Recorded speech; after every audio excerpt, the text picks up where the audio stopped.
నాన్న ఏం కావాలరా చెప్పు, నేను చూస్తాను. నా పనులు నేను చేసుకోగలలే, నీ పనులు నువ్వు చూసుకో.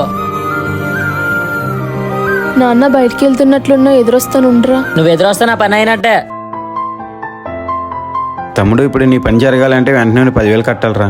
అప్పటికే అనుకున్నాను తెల్లవారు ఆవిడ ఎదురవగానే ఏదో అవుతుందని. తమ్ముడు, ఇప్పుడు 10,000 అంటే ఎలా అన్నయ్య? తెస్తే నీ పని అవుతుంది, లేకపోతే లేదురా. మామ అర్జెంటుగా 10,000 కావాలరా. ఉండరా మామ, వస్తాను. సరేరా. ఇదిగో అన్న. డబ్బులు ఇస్తావు కదా, ఇంక నీ పని అయిపోయినట్లే. నువ్వు వెళ్ళు తమ్ముడు. చాలా థ్యాంక్స్ రా మామ. మామ, నేను ఒకటి అడిగితే చెప్తావా?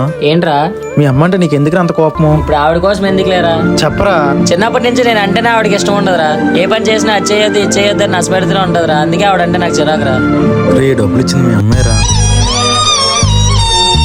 నాయుడు, నాయుడు. నాయుడు లేడమ్మా. ఓకేనమ్మా. వాడే కాల్ చేస్తున్నాడమ్మా. మామ అర్జెంటుగా 10,000 కావాలరా. నా దగ్గర 10,000 ఎక్కడ ఉన్నాయిరా? ఉండరా, తెస్తున్నాను. ఇదిగో బాబు.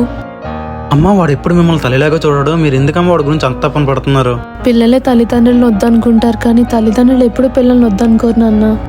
వాడు ఎక్కడ చెడిపోతాడనే భయంతో నేను ఎప్పుడు వాడిని మందలిస్తుంటానే తప్ప వాడి మీద ప్రేమ లేక కాదు నాన్న. అయినా నాకు వాడు తప్ప ఇంకెవరున్నారమ్మా?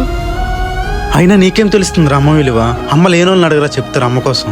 చూడరా మామ, అమ్మ ఉన్నప్పుడే వాళ్ళ ప్రేమను అర్థం చేసుకోరా. ఒక్కసారి వాళ్ళు దూరం అయితే నువ్వు ఎంత బాధపడినా వాళ్ళు తిరిగి రారా.